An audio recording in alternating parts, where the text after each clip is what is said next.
Goeiedag en baie welkom by die week se Sinmaak. Sinmaak waar ons saam sin maak in die skrif. En hoe ons ook ons Bybel lees, want dit sal sin maak. Ons kan nie sê die skrif maak nie sin, as ons nie die moeite doen om hom oop te maak nie. So, ons het nou al 'n tyd lank gevorder met die eerste brief van Petrus, maar dit is nodig om te sê, dat soms moet 'n mens net 'n bietjie stil staan, weer 'n bietjie kyk na die konteks, weer 'n bietjie kyk na die agtergrond, voordat ons verder gaan.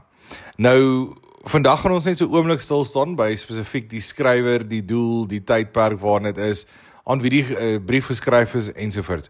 So, ons gaan ook kyk na vandag 'n struktuur, hoe ons die brief kan indeel.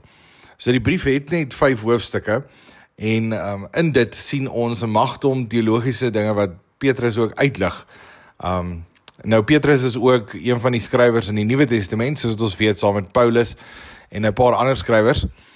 Nou, as ons kyk na 1 Petrus, sien ons dit vorm deel van 2 boeke in die Nuwe Testament, wat geskryf is deur Petrus, so 1 en 2 Petrus. Natuurlik sien ons ook dat Petrus se boek is na Jakobus in die Nuwe Testament.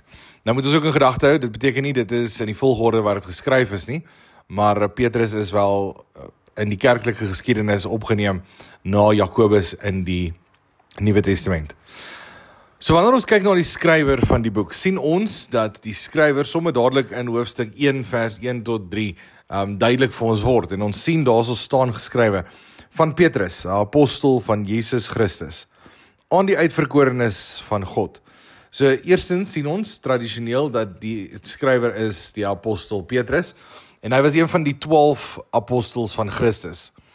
Hoewel sommige moderne geleerders debatteer en sê, maar die outeurskap is nie heeltemal so nie, is die tradisie steeds om te sê dit is Petrus, want dit staan letterlik so in die Bybel.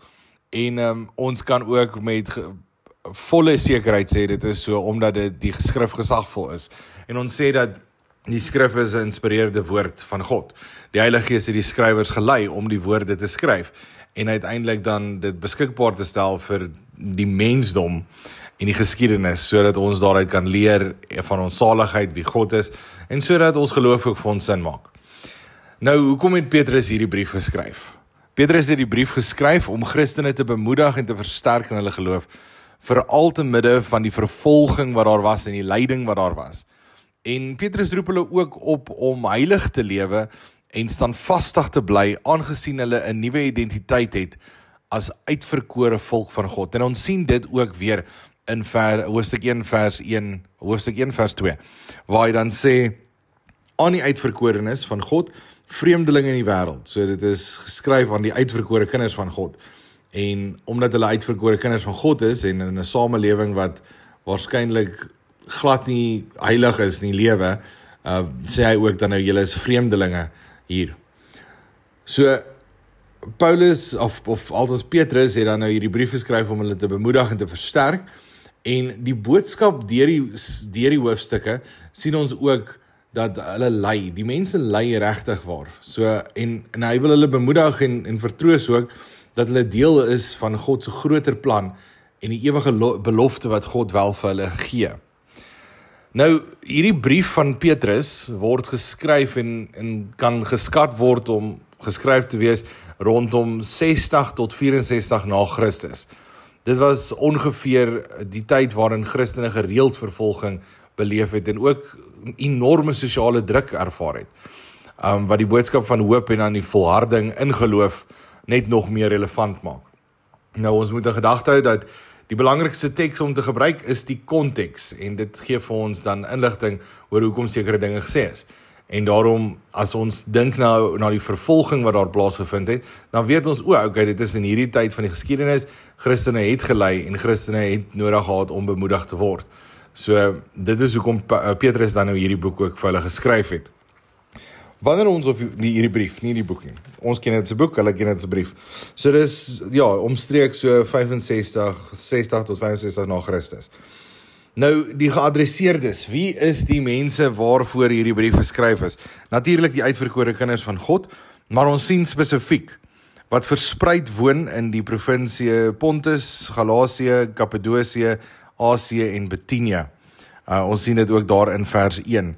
So, dit is die mense aan wie hy geskryf het. Ons ken dit ook, ons kan dit ook beskryf as die gelowiges in die area of tydperk van Klein-Asië, waar hulle dan daar gewoon en gewerk het. Hierdie gelowiges het in klein verspreide gemeenskappe gewoon en hulle het gewoonlik groot druk beleef en daarom het hulle ook vyandskap gehad teenoor hulle kultuur en mense moes dan nou ook in die geheim ontmoet baie keer, nie altyd nie, maar baie keer het dit ook so gebeur en hierdie klein gemeenskapies was dan ook daar om mekaar te bemoedig en te bevorder, ondersteun en te help. Wanneer ons kyk na die geskiedenis en die konteks van hierdie brief, sien ons dat daar is groot sosiale en politiese spanning gewees. En die Christene het in die samelewing gewoon waar hulle geloof nie algemeen aanvaar is nie en waar hulle dikwels misverstaan was omdat hulle spesifieke goeders glo en dit uitleef en die mense is nie oortuig daarvan nie. Die samelewing waar hulle binne lewe. So verder ons het reeds gepraat oor die vervolging, daar was druk gewees van beide die owerheid en die plaaslike kulture en godsdienste en die praktyke wat rondom die gelowiges gewoon het. Daar was baie keer ook diskriminasie, as ons 'n term kan gebruik wat ons vandag relatief goed ken. Verder is daar leiding en toetsing gewees onder die volk wat hulle is regtig gesuiwer in terme ook van hulle geloof. Hulle het waarskynlik swaar getrek en nou moet hulle geloof uitleef en daadwerklik sê, maar dit is inderdaad waarin ons glo. Ons gaan glo in God die Vader en niks anders nie. En hy sal ons ook red en verlos uit hierdie lyding uit. En so word hulle ook getoets en hulle geloof ook suiwer beproef. As ons somme dink, net ek nou oor het geskiep, maar as 'n mens somme dink aan waar is hierdie Klein-Asië waarvan gepraat word, as ons kyk na die wêreldkaart sou ons vandag gesê, dit is min of meer in die streek van Turkye wat ons vandag ken. Die area waar dit dan nou alles afspeel. Een van die belangrike mense of belangrike komponente skrywers, medewerkers, is dan natuurlik Petrus, Silvanus en Markus. Ons sien as ons kyk na die indeling van die brief, dat die indeling daar's 5 hoofstukke, so ons kan na elke hoofstuk individueel kyk, maar daar is breë trekke waarna ons kan kyk. Eerstens sien ons in hoofstuk 1 vers 1 en 2 is die aanhef van die brief geadresseerdes met wie Petrus praat, vir wie hy skryf, wie is die skrywer ensovoorts. Die tweede indeling is dan waar ons sien hoofstuk 1 vers 3 tot vers 12. En dit is dan nou die inleiding van die brief, waar daar lof gegee word aan die Here, die lewe in Christus wat daar is en die geloof wat versterk word en bemoedig word van die gelowiges. En dan het hulle besef, dan moet die gelowiges besef, hulle het tot 'n nuwe lewe gekom. En in hierdie nuwe lewe word dan verduidelik in die res van die hoofstukke, hoofstuk 1 vers 13 tot 5 vers 11, waar het eerste gaan op 'n oproep om alle hoop te vestig op God alleen en die genade wat God vir ons gee, om uiteindelik ook heilig te wees, soos wat hy verwag van ons om heilig te wees. Die tweede oproep is daar tot 'n persoonlike geestelike groei en saamgroei, saam met medegelowiges, om mekaar ook te versterk en te bemoedig, en sodat jy ook daar is vir mekaar. Die derde oproep is dan hoofstuk 2 vers 11 tot 4 vers 19. En hierdie oproep is tot goeie gedrag in verskillende verhoudings waarbinne 'n mens staan. Dit is nou verhoudings van die owerhede, verhoudings van slaaf tot eienaar, man tot vrou, ouer tot kind ensovoorts. En dan die vierde oproep sien ons dan in hoofstuk 5 vers 1 tot 11. Ons kom volgende week daarby uit.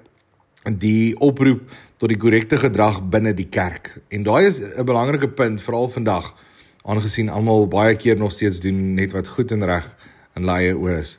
En dan sluit die brief af met die briefslot, wat ons dan kry in hoofstuk 5 vers 12 tot 14. Die breë trekke, wanneer ons kyk na die temas wat in die boek voorkom, is onder andere die verlossing wat gebring is deur Christus Jesus, en hoe ons dan kindskap gekry het en ontvang het van God deur Christus om uiteindelik sy kinders te kan wees. Verder sien ons ook, hulle praat oor verhoudings. Dit is een van die groter temas ook in die brief.